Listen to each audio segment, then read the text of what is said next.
Dans le rapport RMTech, la synthèse des résultats est extrêmement utile pour avoir une vision globale de l'état de santé SEO du site et même pour découvrir dans les grandes lignes quelles sont les priorités, c'est-à-dire les corrections de problèmes et la mise en place d'optimisation. D'abord, les 2 scores SEO.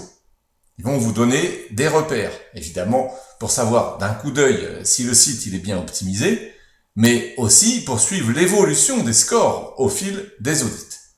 Alors, on commence par le score technique SEO. Vous le voyez ici, en jaune, à 72,7 dans cet exemple. Il représente le niveau d'optimisation technique du référencement naturel de toutes les pages crawlées pendant l'audit.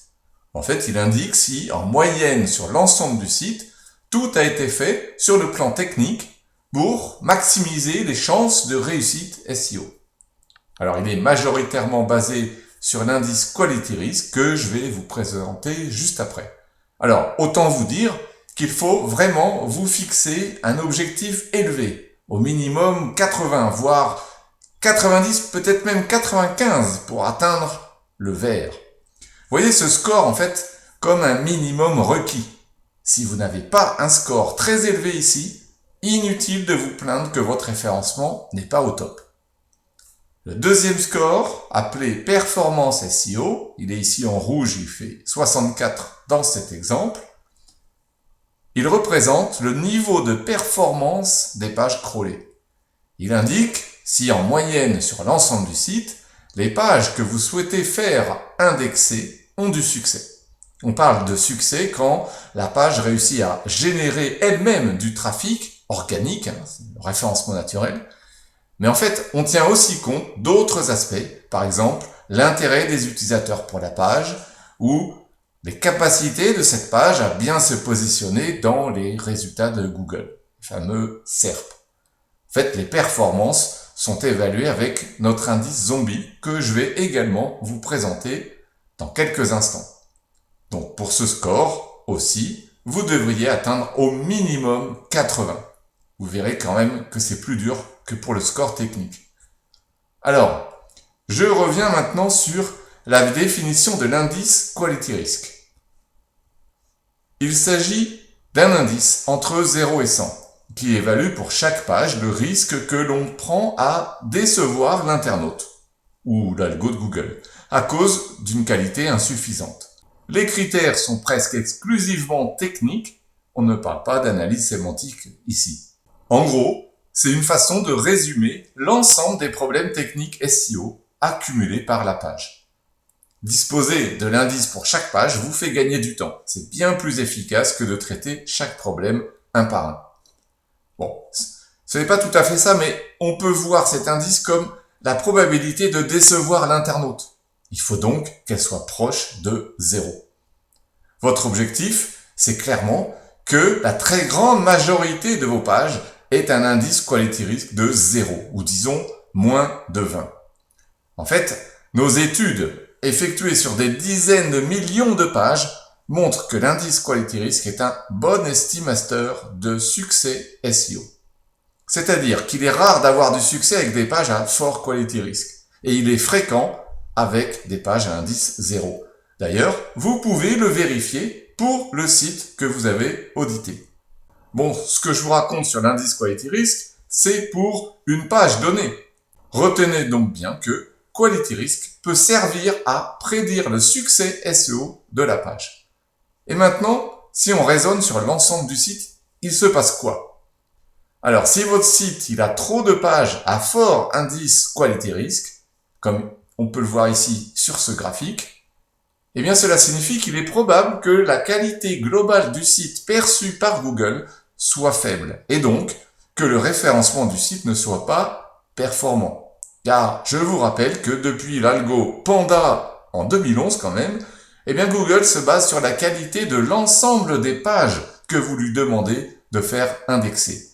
Et donc, j'en arrive à ce premier graphique ci-dessous, où là, vous voyez, on affiche à la fois un histogramme, donc les barres verticales, mais aussi une courbe. Alors, juste temporairement, je vais vous montrer le graphique sans la courbe pour que on puisse bien se concentrer sur l'histogramme. Alors, que voit-on?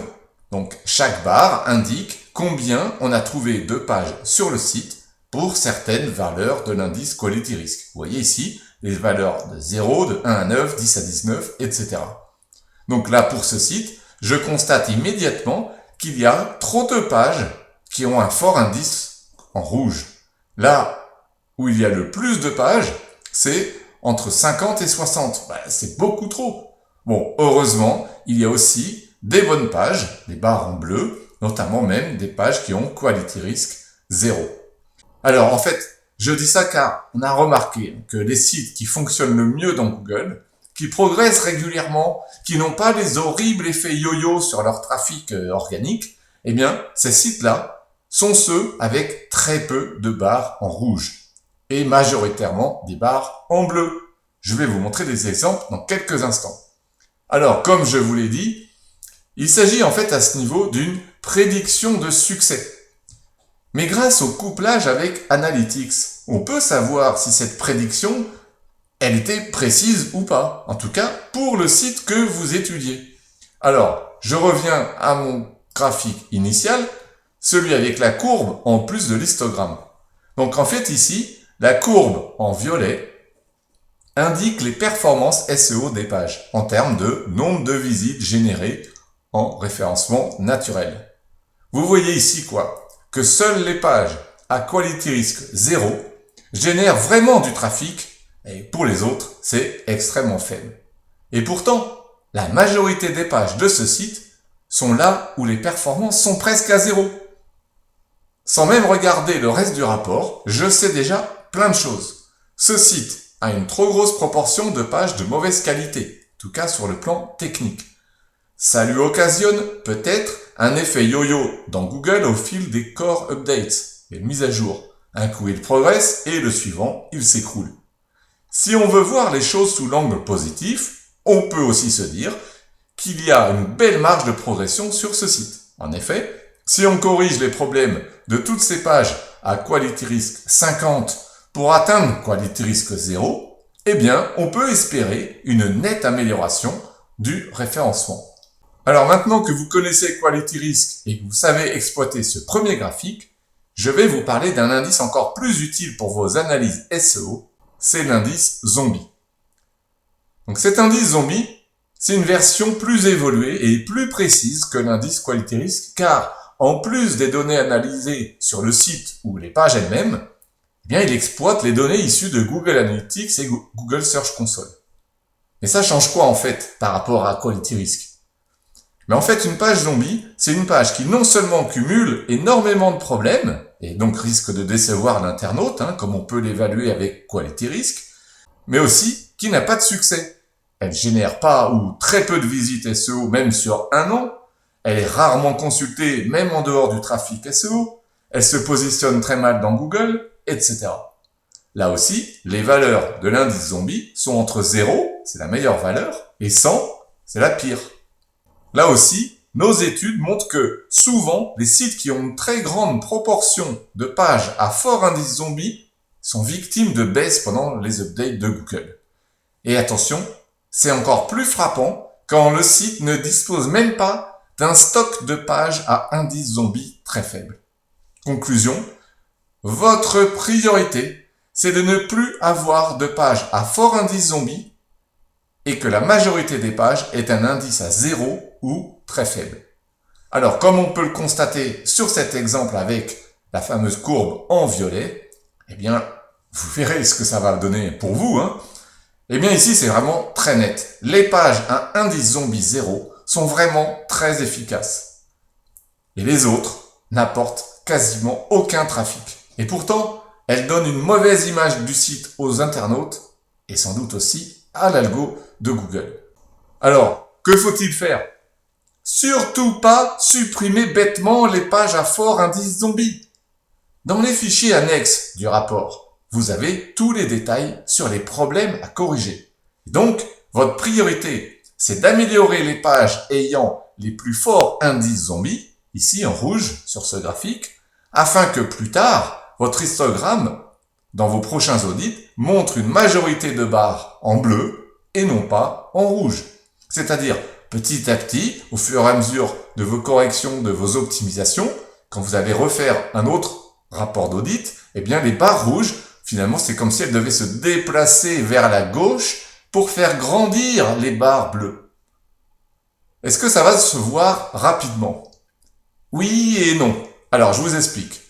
Pour tenir compte des effets saison et avoir le maximum de données, l'indice zombie il est toujours calculé en se basant sur les données des 365 derniers jours. Donc, si vous corrigez plein de problèmes sur une page, ou même que vous l'optimisez super bien, son indice quality risk devrait arriver à 0. Par contre, l'indice zombie ne va pas immédiatement chuter, car les performances de la page sur un an n'auront pas eu le temps de changer suffisamment. Donc, si je résume, l'indice zombie, c'est le plus efficace pour repérer les problèmes. C'est donc avec lui que vous pouvez prioriser vos actions. Améliorer les pages ayant les plus forts indices zombies, soit individuellement, par exemple si une page manque de contenu, soit par groupe de pages, si un problème par exemple affecte plein de pages semblables. Quand vous avez corrigé pas mal de choses et mis en place des optimisations, vous relancez un audit RMTech, toujours avec les couplages Analytics et Search Console, et là, vous allez vérifier que sur le premier histogramme, celui de Quality Risk, les barres rouges se sont effectivement décalées vers la gauche. Vous devez aussi constater que votre score technique SEO a augmenté. Voilà notre méthode. Alors, avant de passer à quelques exemples, j'aimerais vous donner encore une astuce pour exploiter ces graphiques. Comme vous pouvez le constater, les deux sont alignés avec le même axe horizontal. Comme ça, ça permet de comparer les deux répartitions, selon Quality Risk et selon Zombie. Si l'histogramme de l'indice Zombie, celui qui est en dessous, est meilleur que celui de Quality Risk, ça veut dire que même si techniquement les pages ne sont pas au top, eh bien elles arrivent quand même à performer. Par exemple, ça peut être des pages à faible contenu texte, mais avec des vidéos, des images ou un outil interactif, elles deviennent très intéressantes. À l'inverse, s'il est moins bon, c'est-à-dire avec plus de barres rouges sur la droite, comme dans cet exemple en fait, alors il faut vraiment mettre le paquet pour améliorer ces pages, car elles plombent le SEO global du site. Alors, je vais terminer par quelques exemples pour vous aider à bien interpréter ces deux graphiques qui sont vraiment essentiels. Ce site, il a bien trop de pages de mauvaise qualité, en tout cas selon Quality Risk. C'est d'ailleurs confirmé par la courbe de trafic. Seules les pages à Quality Risk faible, ici, génèrent vraiment du trafic. Le problème, c'est que c'est à peine mieux avec l'indice zombie. En plus de freins techniques SEO, donc il doit y avoir des pages qui sont au contenu soit très faible, soit totalement dépassé. L'annexe qui est disponible dans la conclusion du rapport vous fournit toute la liste des pages. Il va falloir traiter en urgence ces pages en suivant tous les conseils de notre rubrique Page Zombie. Ici, je vois qu'à part quelques pages, eh bien, il n'y a pas de problème technique sur le site. L'histogramme Quality Risk, clairement, il est bon. Par contre, je vois que l'indice zombie arrive malgré tout à repérer des pages non performantes. Ce sont les barres ici en rouge. Donc là, je vous conseille d'aller voir dans la rubrique Page Zombie tous nos conseils pour savoir comment analyser ces pages. Je termine par un dernier exemple. Ici, ce site, il est plutôt relativement bon, on va dire, ici, pour l'algorithme du Quality Risk. La majorité des pages ont un Quality Risk assez faible, ici. Mais surtout, je vois que l'histogramme pour l'indice zombie, il est meilleur. Avec une large proportion, ici, des pages sur le site qui ont un indice de 0. Et donc, c'est exactement ce qu'il faut faire. Je vous invite à chercher à obtenir ce genre de courbe pour l'indice zombie. Donc voilà, c'est tout pour mes exemples. Comme vous l'avez constaté, cette première partie de la synthèse, elle est majeure. L'utilisation conjointe des indices Quality Risk et Zombie permet d'évaluer très rapidement la situation SEO du site. C'est très pratique. Alors ne ratez pas dans le rapport les autres parties sur Quality Risk et Zombie où nous fournissons d'autres explications et des conseils d'analyse. Je vous ai même préparé un petit résumé pour vous aider à retenir tout ça. Donc les deux scores SEO de RMTech. Le premier, c'est le score SEO technique. C'est le niveau d'optimisation technique SEO, en moyenne sur toutes les pages de l'audit. Nous vous conseillons d'atteindre au moins 80, voire 90, même 95 pour atteindre le fameux score en vert. En fait, avoir un très bon score, c'est vraiment le minimum requis. Si votre score n'est pas très élevé, s'il n'a pas atteint au moins les 80, vous ne pouvez sérieusement pas vous plaindre d'un mauvais référencement. Le deuxième score, c'est le score de performance SEO. Il indique donc le niveau de performance, c'est-à-dire le trafic organique généré, mais aussi l'intérêt des utilisateurs, la faculté de la page à se positionner dans les résultats de Google. Tout ça étant évidemment calculé en moyenne sur toutes les pages de l'audit. Là aussi, vous devez atteindre au moins 80. L'indice Quality Risk, c'est quoi? C'est un indice qui résume les problèmes techniques accumulés par chaque page indexable qu'on a trouvé dans l'audit. En fait, il aide à prédire le succès SEO de la page. La très grande majorité de vos pages doit avoir Quality Risk 0, ou en tout cas moins de 20. Et donc, pour y arriver, vous devez améliorer les pages pour réduire leur Quality Risk. Voilà un mauvais exemple de site, avec un histogramme où on voit qu'il y a beaucoup trop de pages qui ont des indices Quality Risk élevés. Et voilà un bon exemple où la majeure partie des pages a Quality Risk très faible, sauf quelques pages. Bon, ben voilà, le site il n'est pas non plus parfait. Et l'indice Zombie, eh bien, c'est un indice qui est plus précis que Quality Risk grâce aux données Analytics et Search Console. Le conseil à suivre, la très grande majorité de vos pages doit avoir Zombie 0, ou alors un indice en tout cas inférieur à 20. Il faut surtout pas supprimer vos pages Zombie, au contraire, et vous devez améliorer ces pages pour réduire leur indice Zombie. Voilà un mauvais exemple d'histogramme d'indice Zombie, où la majeure partie des pages de ce site ont un fort indice Zombie. Et voilà un bon exemple, où ici, au contraire, une large proportion des pages, allez pas toutes, ont un indice Zombie de 0.